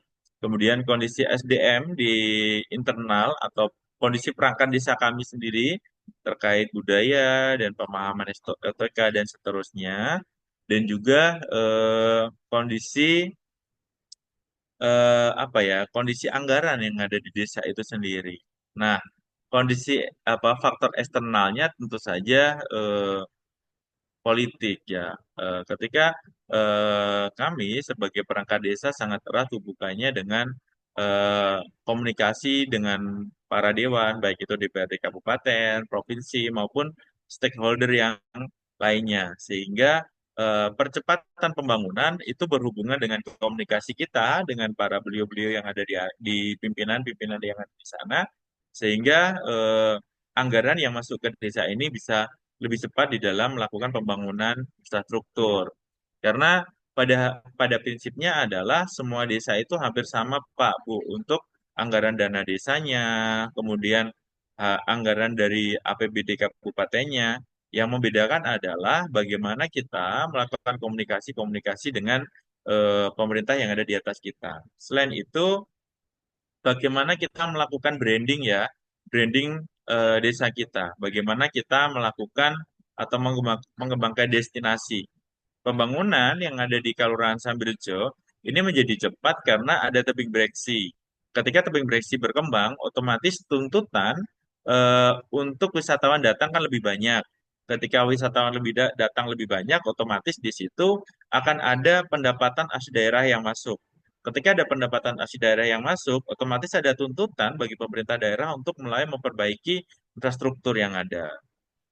Nah, ini yang kami lakukan. Selain itu, kami juga aktif, Bapak Ibu semua, untuk mengikuti kegiatan perlombaan-perlombaan. Nah, lomba-lomba kayak BCA, Anugerah Desa Wisata, ini merupakan inisiatif dari teman-teman desa wisata dan pemerintah kelurahan bersama BUMDes juga untuk mempromosikan dan menyampaikan potensi-potensi yang ada di desa kepada pemerintah yang ada di atas. Sehingga program-program mereka bisa diarahkan di kelurahan atau di desa Samberjo. Nah, ada tantangan dan peran penting dalam penanganannya dari pemerintah desa maupun pemerintah daerah. Nah, ini udah saya jawab ya. Jawaban saya komunikasi dan juga branding. Sehingga itulah pentingnya sebuah pemerintah desa itu mempunyai tim medsos, membuat media sosial, dan juga melakukan apa namanya publikasi baik itu di website ataupun media sosial yang lainnya sehingga ketika kita mengajukan program itu pemerintah tinggal lihat medsos kita selesai. Kemudian apa saja strategi dan langkah yang dilakukan oleh pihak pegawai desa atau kelurahan dalam mencapai tujuan maupun target untuk pembangunan desa. Nah, eh, Bapak Ibu, kalau di desa itu pamong, maksud saya kasih kaur staf itu tanggung jawabnya adalah membantu kepala desa. Jadi, Pak Kepala Desa itu harus mempunyai visi, harus mempunyai misi, sehingga nanti di dalam menjelaskan visi misinya, kita akan menyusun SOTK. Nah, setelah menyusun SOTK, nanti ada SOP. Di situ ada jam kerja, kemudian di situ ada target kinerja, di situ juga ada evaluasi kinerja yang menentukan bagaimana kita ada tunjangan kinerja itu jumlahnya. Nah, teman-teman pegawai desa atau pamong desa, kita biasa sebutnya, itu mempunyai rencana kerja pemerintah desa yang secara rutin kami evaluasi, baik itu dari penyerapan anggaran maupun dampak berkelanjutannya. Jadi memang tidak ada langkah khusus atau strategi khusus yang dilakukan oleh pamong desa. Tapi kami dari pemerintah desa, kami sebagai lurah melakukan monitoring dan evaluasi ketika ada kasih, KAUR itu yang target kinerjanya belum sesuai dengan target rencana kerja pemerintah yang sudah kita tentukan di tahun sebelumnya yang mana RKB itu juga kita buat berdasarkan kesepakatan ya, bukan rencana saya pribadi. Nah, gitu Pak Vicky jawaban saya. Ya, terima Oke, kasih atas jawabannya sangat jelas dan Oke, baik, terima lengkap. kasih banyak untuk responnya, Pak Wahyu. Masih ada 10 lebih pertanyaan, mohon mungkin bisa menjawab dengan singkat, Pak Wahyu ya. Yang kedua dari oke. Eni Setihani, bagaimana Bapak menyikapi perbedaan pendapat atau resistensi dari masyarakat dalam proses perubahan, terutama ketika membangun desa berkelanjutan yang juga berorientasi pada pengakuan internasional? Eh, Bagaimana kalau misalnya ada beda pendapat dari masyarakat nih Pak, ataupun resensi? Kemudian kunci utama ketika membangun kemitraan yang efektif dengan pemerintahan desa, kemudian pihak dari internasional, kemudian bagaimana memastikan bahwa kemitraan tersebut memberikan manfaat yang langsung. Silakan, Pak. Ya, Mbak Sila, Bu Enis Diani, makasih pertanyaannya. Jadi, eh, menjadi desa berorientasi pengakuan internasional itu sebenarnya bukan target ya. Saya hanya menjalankan apa yang menjadi cita-cita saya yaitu atau visi saya ya, yaitu melakukan pengembangan masyarakat desa dan melakukan pemerataan pembangunan desa dengan optimalisasi potensi-potensi di padukuhan atau di tingkat dusun. Jadi memang kunci yang saya lakukan itu no one left behind itu tadi. Jadi saya datang ke Pak RT, ke Pak RW, kumpulan Siskampling, Karang Taruna. Tujuannya adalah membungkus kebutuhan-kebutuhan yang ada di tingkat dusun, kemudian saya pelajari, saya diskusikan nih dengan beberapa teman-teman akademisi bagaimana harapan masyarakat yang sebenarnya sederhana ini ketika didiskusikan menjadi kayak value yang lebih sehingga bisa menjadi kayak lentingan bagi kami supaya bisa dipublikasikan dengan lebih baik. Bisa dibuat menjadi program yang nantinya mendapatkan apa ya? Mendapatkan penilaian bahwa kegiatan masyarakat yang sebenarnya sederhana ini, ketika kita kemas, kita poles sedikit ini menjadi value atau menjadi nilai yang lebih lagi. Nah, Kalau resistensi, sebenarnya sampai hari ini kita belum menemukan resistensi yang cukup besar. Karena tadi saya sampaikan di paparan sebelumnya, ketika saya akan melakukan pembuatan destinasi baru, ketika kita akan melakukan pembuatan program baru, saya melakukan assessment nih dari masyarakatnya. Bagaimana kondisi masyarakatnya, SDM-nya, pemudanya, pendidikannya, ekonominya. Sehingga sebelum saya berjalan, saya harus tahu dulu apa hal-hal yang paling mendasar ketika kita melakukan atau membuat sebuah program sesuatu lokasi. Biasanya saya lakukan sosialisasi, diskusi, dan saya tidak memaksakan loh Bu. Ketika saya mau membuat destinasi dan masyarakatnya tidak mau, ya nggak apa-apa. Tapi di situ ada semacam saya buat perbandingan. Ada beberapa dusun yang sudah maju karena masyarakatnya mau untuk menerima, ada beberapa dusun yang masih tertinggal karena masyarakatnya masih nyaman dengan kondisi yang saat ini. Nah, ini kita kembalikan. Karena yang namanya membangun masyarakat desa, kita harus mentoleransi apa-apa yang ada di desa. Makanya tadi kan di poin saya sebelumnya ada kayak pemakluman. Nah, kita boleh merencanakan apapun, tapi ketika kita berhenti di suatu titik yang sifatnya prinsip ya, kita berhenti dulu. Berarti di situ tanggung jawab kita adalah apa masalahnya? Apakah di masyarakatnya? Apakah pendidikan anak-anak mudanya? Apakah karang tarunanya? Atau mungkin bahwa budaya yang orang-orang yang sudah senior yang ada di sana. Nah, ini perlu kita berikan pendampingan. Makanya ada program Kampus Merdeka Belajar yang kita lakukan dari 2021. Fungsinya yang pertama mengedukasi masyarakat. Yang kedua, kenapa ada KIP, kuliah gratis kita harapkan di Kelurahan Sambrejo bagi dusun-dusun yang anak mudanya ini sebenarnya punya potensi, tapi masih terkungkung di dalam satu budaya. Harapan kami kita bisa edukasi dan mereka menjadi lokal-lokal heroes yang bisa membantu kami dari pemerintah desa untuk membuka wawasan bahwa perkembangan satu dusun tidak bisa dimulai oleh Pak Lurahnya, tapi hanya bisa dimulai oleh pemudanya dan tokoh-tokoh masyarakat untuk melihat potensi di mereka sendiri. Gitu. Nah, kunci dalam membangun kemitraan ikut lomba, Bu. Ini. Jadi aktif aja ikut lomba, BCA buat lomba ikut lomba, Kemendesi ikut bikin lomba, ikut bikin lomba ya kita ikut. Kemendagri bikin lomba, kita ikut. Jadi beberapa itu kita masih malas Bapak Ibu untuk mengikuti kegiatan-kegiatan yang dilakukan oleh pemerintah. Padahal disitulah momen kita untuk mempromosikan potensi desa, untuk mengevaluasi kegiatan kita sudah bagus atau belum, dan juga untuk mendekati orang-orang yang punya anggaran, mendekati orang-orang yang punya jejaring sehingga lentingan kita bisa lebih cepat. Jadi tidak ada ini kiat khusus ya, yang penting aktif aja. Lebih ke actionnya ya, Bapak ya.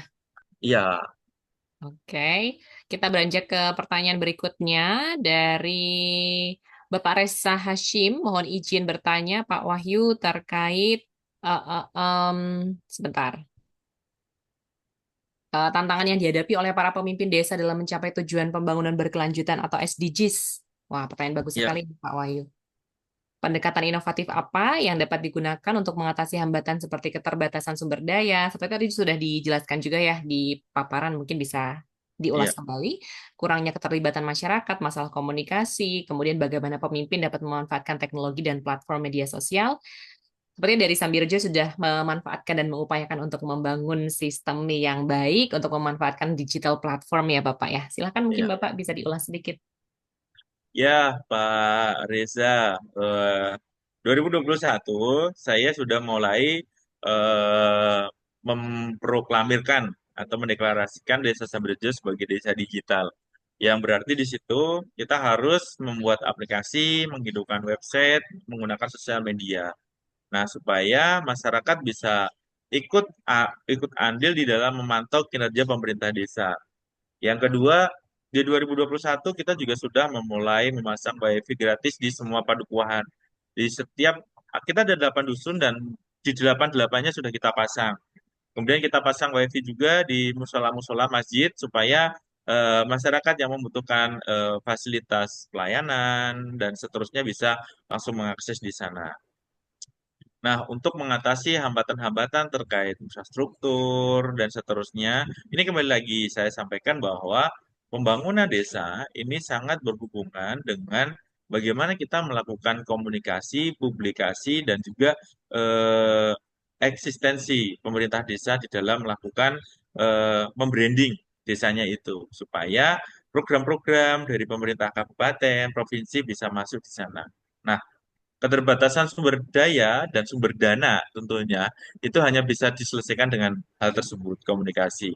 Nah, keterlibatan masyarakat dan masalah komunikasi ini menjadi hal yang penting ketika kita mempunyai waktu yang terbatas, sehingga momen-momen seperti kumpulan Siskampling, kumpulan RT, kemudian kumpulan jaga warga ini menguatkan kita untuk lebih memperkenalkan kegiatan-kegiatan yang dilakukan di desa dan juga menjaring aspirasi masyarakat. Selain itu, Bapak Ibu, di Kelurahan Sambirjo tadi saya sampaikan punya kelompok informasi masyarakat. Jadi Kim itu menjaring kebutuhan-kebutuhan yang ada di tingkat dusun sekaligus menyampaikan program-program yang dilakukan oleh desa. Sehingga ketika kami atau lurah tidak bisa ketemu masyarakat, mereka tinggal menyampaikan ke Kim dan Kim nanti akan mereport kepada admin desa yang nantinya admin desa akan merangkum itu dan dilaporkan kepada kami untuk menjadi pertimbangan kebijakan-kebijakan yang kita lakukan. Jadi tantangan paling berat kita adalah bagaimana ketika kita datang ke satu kelompok masyarakat, mereka mau terbuka. Nah, untuk mereka terbuka, kita harus menjadi bagian dari masyarakat itu sendiri. Gitu, Mbak Sila. Ini Mbak Tisa ya, bagaimana cara leadership yang efektif dapat mengintegrasikan kebutuhan lokal dengan standar global dalam membangun desa berkelanjutan. Nah, yang punya standar itu kita. Maksud saya kita itu ketika kita pengen mengembangkan desa dari lokal menjadi global, bagaimana kita mempunyai visi, bagaimana kita mengkomunikasikan, bagaimana kita mempublikasikan. Kita nggak bisa dong memaksa masyarakat untuk harus bisa bahasa Inggris, harus bisa memberikan pelayanan prima, itu nggak bisa. Tanggung jawab dari pemerintah desa itu mempublikasikan kegiatan-kegiatan yang ada di masyarakat yang bisa diterima oleh media sosial secara global, melakukan publikasi dan seterusnya. Nah, untuk bisa melakukan hal tersebut, ya kita harus mengupgrade dong, mengupgrade cara komunikasi. Itu tadi kembali lagi. Kemajuan suatu desa, suatu wilayah tergantung bagaimana leader itu mengemas kegiatan-kegiatan yang sebenarnya sudah ada di masyarakat untuk bisa diterima oleh eh, apa ya orang-orang baru. Sehingga ketika kita berbicara internasional, berarti orang baru itu adalah internasional. Nah, orang-orang itu yang dibutuhkan seperti apa sih? Destinasi wisata ya wisatanya seperti apa? Kalau budaya budayanya seperti apa? Kalau digitalisasi digitalisasinya seperti apa? Tinggal kita apa ya membandingkan aja kegiatan-kegiatan yang ada di kita untuk kita upgrade. Yang kemudian eh, bagaimana desa menjalin kemitraan strategis dengan pihak internasional tanpa kehilangan identitas lokalnya. Nah, enak nih sebenarnya. Pertanyaannya menarik. Ketika kita menjalin kemitraan, otomatis di situ kita harus menguatkan dulu budaya-budaya lokal ya. Jadi justru teman-teman dari mancanegara itu lebih senang ketika melihat hal-hal yang baru. Nah, Bapak Ibu, kalau di Jogja tadi saya bilang ada wiwitan, ada dawetan, kemudian ada mitoni. Ini adalah budaya-budaya lokal yang dicari. Jadi justru nggak boleh hilang, justru nggak boleh hilang kegiatan-kegiatan atau identitas lokalnya. Jangan sampai karena kita ingin menggrab wisatawan luar atau wisatawan asing, itu kita mengikuti budaya mereka. Justru gamelan kita nggak dipakai, kemudian karawitan kita nggak dipakai, itu jangan. Justru mereka pengen belajar tentang bagaimana kita melakukan budaya tersebut. Selain itu, memastikan tentang kebersihan, memastikan tentang pelayanan prima, dan memastikan tentang jangan sampai ketika orang datang ke tempat kita itu hanya satu kali. Nah, ini dibutuhkan pembelajaran dan edukasi. Selain kita sebagai pemerintah Kalura juga mengedukasi masyarakat supaya tidak kaget dengan orang baru. Nah, yang selanjutnya Bu Mary ya. Samrejo telah berhasil penghargaan internasional dalam bangunan kalau namun perjalanan menuju pengambil pastinya penuh tantangan apa tantangan terbesar yang Bapak hadapi menjaga keseimbangan pembangunan ekonomi cepat. Nah, tantangannya komunikasi, Bu Mary, karena saya dipaksa untuk presentasi pakai bahasa Inggris itu sulit banget. Kemudian di situ saya harus presentasinya di depan ada orang Filipina, ada orang Thailand. Ketika saya keceplosan pakai bahasa Indonesia, itu ya nggak ngerti mereka. Akhirnya memang eh, scale up diri menjadi tantangan saya pribadi ya. Kemudian supaya hasil diskusi kita ini, hasil saya melakukan komunikasi bisa memberikan dampak bagi masyarakat, saya juga mempunyai tantangan untuk menaikkan kualitas UMKM, menaikkan kualitas kebudayaan, dan juga memastikan bahwa ketika kita melakukan kegiatan-kegiatan itu dari aspek tadi tetap kebersihan, pelayanan itu jangan sampai mempunyai dampak yang buruk karena sekali saja membuat para apa ya wisatawan kecewa, mereka akan sangat mudah sekali untuk menyampaikan kepada wisatawan-wisatawan yang lainnya. Jadi persiapan di kita pribadi sebagai lurah dan persiapan masyarakat menjadi kuncinya sih. Itu Mbak Sila. Ada lagi nggak? Ada lagi ya? Ya, Saya masih ada tertarik. banyak Bapak. Berikutnya dari Bapak Muhammad Adriansyah yang katanya tertarik dengan materi yang disampaikan, kemudian bagaimana seharusnya peran pemerintah desa kelurahan dalam memajukan sektor unggulan yang beragam, seperti sektor pertanian, peternakan, kemudian saran Bapak untuk generasi muda supaya bisa terjun dan berkontribusi dalam membangun desa. Ini benar banget sih Pak, karena kebanyakan generasi muda mereka memilih untuk keluar kota, gitu, ya, untuk merantau dan bekerja di sektor lain, tidak membangun desa. Silakan Pak. Ya, Pak Muhammad Adriansah. Tepat sekali Pak. Salah satu alasan saya untuk kembali ke desa, saya ingin mengajak ya anak-anak muda untuk mulai pulang dan membangun desanya. Karena kalau bukan kita-kita yang membangun desa, nanti siapa? Masa kita serahkan terus kepada generasi-generasi yang sebelum-sebelum kita. Pemerintah desa itu ada namanya anggaran ketahanan pangan yang memang itu wajib di PMK-nya dan harus diimplementasikan. Itu fokusnya boleh untuk pertanian, peternakan, dan seterusnya. Kuncinya adalah kembali lagi seperti diskusi kita awal, pengembangan SDM untuk desa berkelanjutan supaya menjadi desa yang mandiri. Jadi inovasi kita adalah bagaimana teknologi-teknologi baru ini bisa kita implementasikan, Bu, Pak, di desa. Kalau mau pertanian, ya pakai petani yang milenial. Kita pakai hidroponik, misalnya pakai greenhouse. Karena kalau kita pakai greenhouse, kita bisa nanam berbagai hal dan produk-produk yang kita hasilkan bisa lebih sangat laku di pasaran. Nah, di situ ketika bisa membuat produk, otomatis pemerintah desa juga harus membuat BUMDes sehingga greenhouse-greenhouse tersebut bisa kita salurkan produknya. Karena desa kan boleh membuat BUMDes, boleh menaruh anggaran di sana, dan bisa digunakan untuk melakukan pemberdayaan masyarakat, sekaligus membeli produk-produk yang ada di masyarakat dan kita jual lagi dengan kerjasama-kerjasama pihak ketiga. Kita tahu bahwa kebutuhan tentang produk-produk pertanian kita cukup tinggi ya, bahkan beberapa sudah sampai impor produk-produk pertanian. Itu menunjukkan bahwa kebutuhan tentang teknologi baru tentang pertanian peternakan ini jadi hal yang cukup menarik. Nah, di daerah istimewa Yogyakarta, saya rasa sudah sangat banyak sekali program-program yang dilakukan oleh kelurahan. Ada Lumbung Mataraman, ada beberapa kelurahan yang sudah sukses di Lumbung Mataramannya, karena di situ ada pertanian, ada peternakan, dan juga ada BUMDes di sana yang biasanya ada resto, sehingga di sana ada integrasi antara beberapa kegiatan masyarakat dan BUMDesnya. Nah, ini sangat menarik bagi generasi muda untuk coba pelajari dulu deh ilmunya dan pulang. Karena dengan kita pulang, saya rasa banyak hal yang bisa kita lakukan. Karena pembangunan Indonesia kan banyak fokusnya ke desa ya sekarang. Nah, pertanyaannya adalah, Bapak Ibu semuanya, ketika kita belajar, tujuannya itu apa? Nah, kalau saya ada program-program kayak tadi, Mbak Sila, yang KIP, Pak Muhammad Adriansah, ini sangat membantu. Karena kalau yang ekonominya cukup, pasti ada goal-goal yang kadang nih didorong sama Bapak Ibunya biar mereka ini melanjutkan bisnisnya atau cari pekerjaannya ya di kota. Tapi bagi warga yang kurang mampu, bagi warga yang punya keterbatasan finansial, itu program KIP sangat membantu. Dan tugas dari pemerintah desa adalah berkomunikasi, diskusi dengan perguruan tinggi supaya KIP ini bisa terserap di tangan-tangan yang tepat.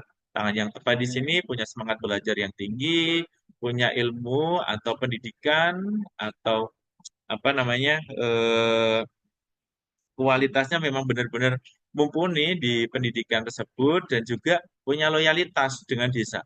Jadi kenapa kok saya tadi punya KIP Bapak Ibu? Jadi anak-anak yang mendapatkan fasilitas KIP kuliah gratis hasil kerjasama pemerintah Kelurahan Sambrejo, kita tarik ke pemerintah Kelurahan untuk mendampingi kami, membantu kami publikasi, membantu kami di Karang Taruna, membangun kami, membantu kami membuat petani milenial. Jadi kembali lagi, sosok leader menjadi hal yang sangat krusial ketika desa ini akan berkembang. Nah, yang selanjutnya, birokrasi desa sering dianggap kurang efektif dalam melayani masyarakat. Solusi yang dapat diimplementasikan untuk mengatasinya, gimana peran pemerintah desa dalam mendorong reformasi birokrasi di tingkat lokal, dan sejauh mana dukungan pemerintah pusat diperlukan. Teknologi digital digunakan untuk meningkatkan efisiensi dan pelayanan birokrasi desa di era modern. Oke, nah, Izin mungkin Pak Wahyu, karena kita dibatasi waktu, mungkin satu penanya, satu oke. pertanyaan saja yang dijawab. Mungkin dari Ko Inur, Bapak bisa menjawab bagian bagaimana pemimpin desa mendorong reformasi birokrasi tingkat lokal, karena ada isu di mana dirasa pemerintah desa kurang efektif dalam melayani masyarakat. Mungkin itu saja, Pak Wahyu.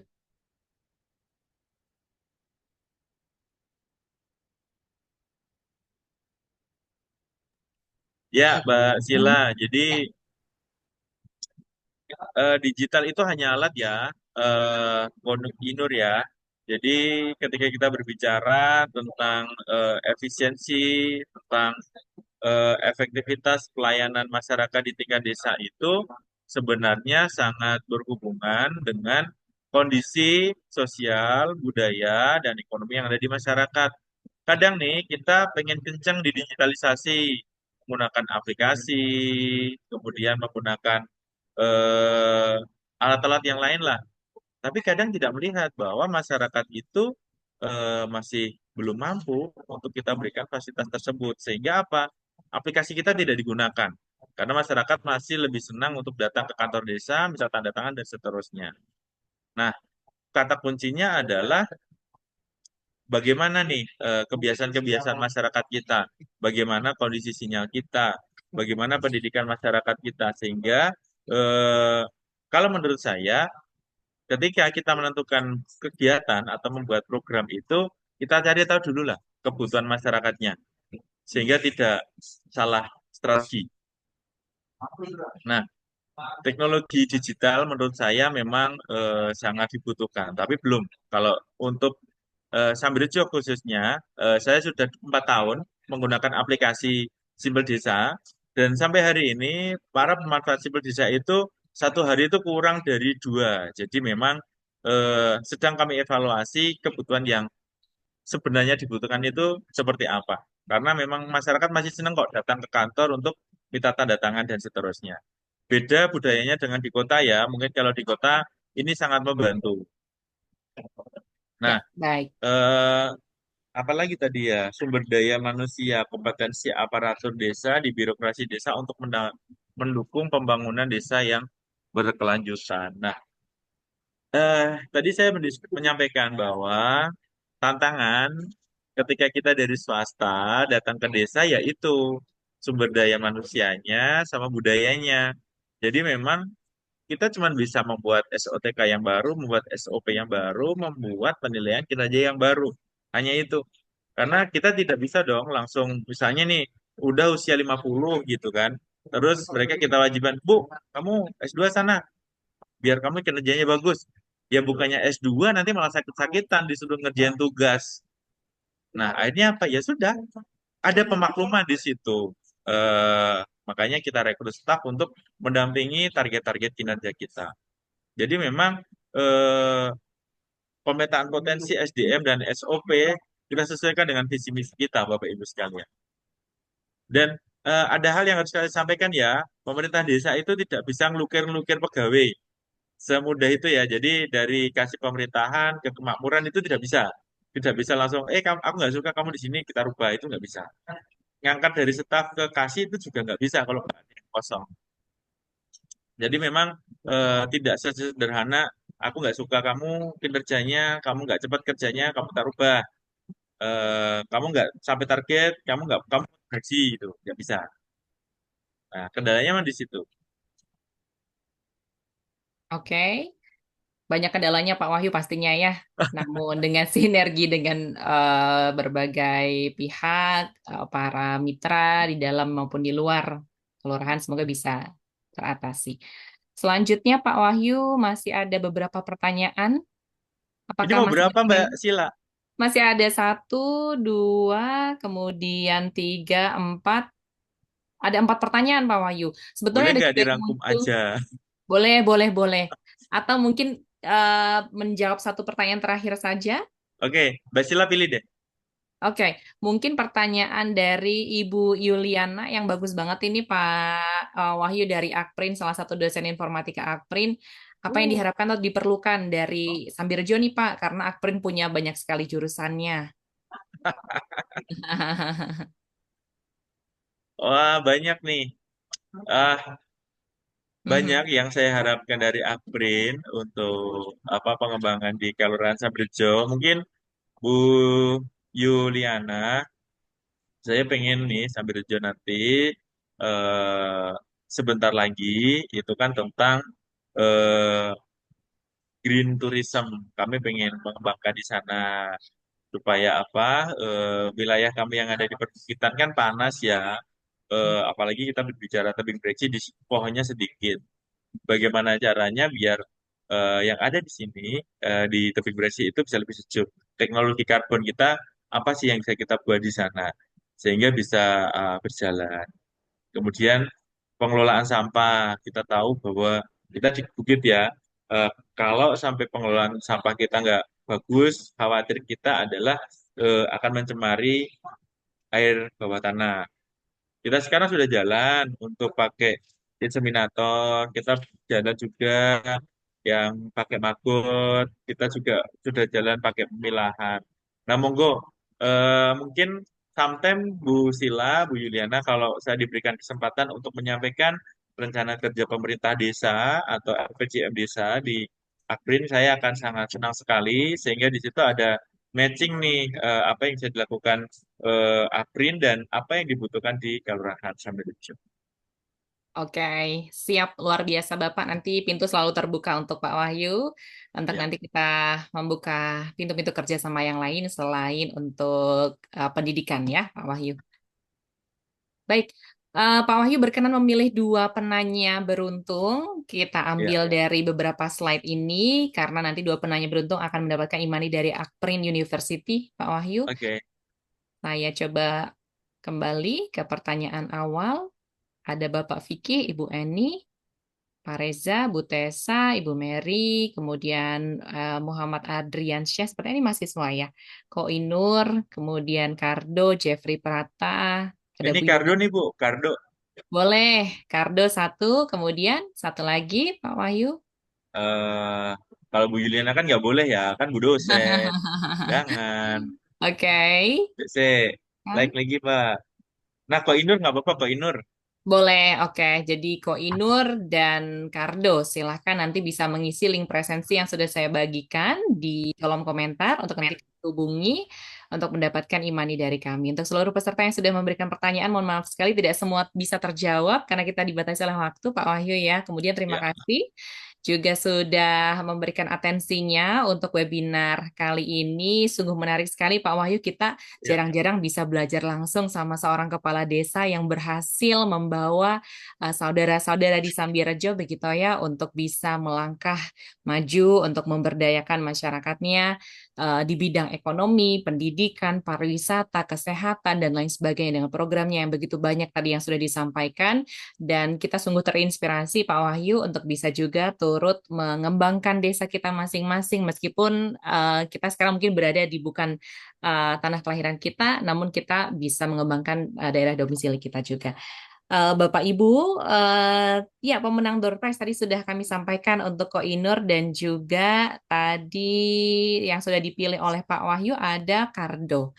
Ya, jadi untuk Bapak Koinur, Bapak Kardo bisa mengisi link presensi atau bisa direct message ke kami untuk menyampaikan nomor handphone yang nanti bisa dihubungi. Ya, terima kasih banyak. Sekali lagi, Pak Wahyu berkenan memberikan closing statement mungkin Oke, perkataan penutup untuk webinar kita. Apa yang harus kita ya, lakukan supaya kita terus bisa memimpin, tidak hanya di ranah kelurahan mungkin ya, tapi di perusahaan yang kita pimpin ataupun dimanapun kita berada, sehingga semuanya bisa berdaya. Silakan Bapak. ya. Di selesai terakhir ada 4K yang saya tekankan. Ada komunikatif, kemudian ada kolaborasi, kemudian ada kreativitas, dan juga komitmen. Jadi 4 hal itu, monggo Bapak Ibu semua tetapkan bahwa menjadi seorang pemimpin harus bisa menjadi pelayan, harus bisa menjadi orang yang berkomitmen. Ketika kita sudah memastikan suatu jadwal, punya target, pastikan itu tercapai. Karena sekali saja kita tidak komitmen, maka penghargaan tim kita akan menurun di sana. Kemudian juga kolaborasi. Pastikan bahwa apa yang kita visikan, cita-citakan ini adalah cita-cita dari tim kita. Dan disampaikan juga bahwa ketika kita mempunyai visi ini kemanfaatannya untuk semua anggota tim kita. Jadi memang berjalan bersama-sama menjadi sebuah organisasi itu akan terjadi ketika semua tim kita ini bisa memberikan masukan dan komitmen bersama-sama untuk mencapainya. Jadi no one left behind. Saya suka sekali. No one left behind ya. Everyone deserves to grow ya Pak ya untuk bisa Ya, mencapai cita dan impian mereka masing-masing karena setiap orang punya harapannya masing-masing. Kita yang memfasilitasi, kita yang memberi jalan bagaimana mereka bisa meraih sukses mereka masing-masing, Bapak ya, ya.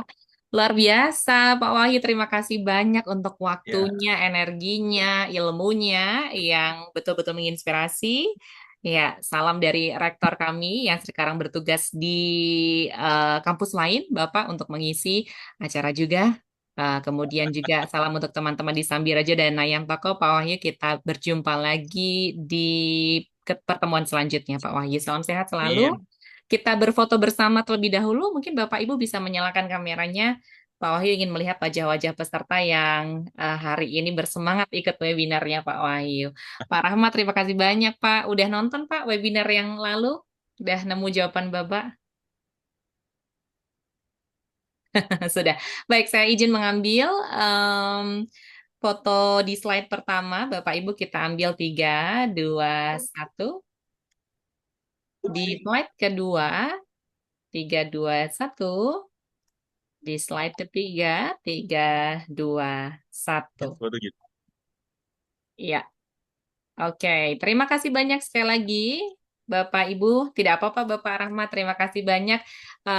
Semoga ilmu hari ini bermanfaat. Kemudian juga apa yang sudah disampaikan Bapak Wahyu bisa memotivasi kita bersama bahwa dalam kita mengemban tugas dan kewajiban kita, yang perlu kita utamakan adalah tidak hanya untuk kepentingan pribadi, namun juga untuk kepentingan seluruh masyarakat dan juga siapapun yang bekerja bersama kita demi kesehatan dan kebahagiaan kesejahteraan kita bersama. Saya Sisi dengan pamit undur diri, Bapak Ibu, untuk webinar 45 kali ini. Kita berjumpa di webinar selanjutnya, Pak Sasmito. Terima kasih banyak Terima sudah kasih Mbak Sila, luar biasa. bergabung. Sukses Terima kasih selalu. Mbak Sila. Sukses selalu Pak Sasmito. Pak Wahyu, terima kasih. Salam untuk teman-teman Sambirejo. Sukses Ya, selalu. Selamat Terima kasih. siang. Bapak Ibu, terima kasih. izin live ya, Bu Sila semuanya. Silakan, terima kasih Pak Wahyu. Pak Agus Haryanto, terima kasih. Ibu Salmiah, terima kasih banyak sudah bergabung. Kemudian ada dari Mandua Bantul dengan siapa Ibu? Apakah kemarin sempat datang ke Akprin? Ada dari Sekretariat DPRD Provinsi, Bapak M. Nur. Salam hormat, Bapak. Terima kasih, Pak Zen juga masih bergabung. Terima kasih, Bapak Sugiyatna dan Bapak Ibu, rekan-rekan peserta webinar ke-45. Kita akhiri webinar kali ini. Terima kasih sekali lagi. Selamat siang, sampai jumpa, selamat beraktivitas dan berakhir pekan.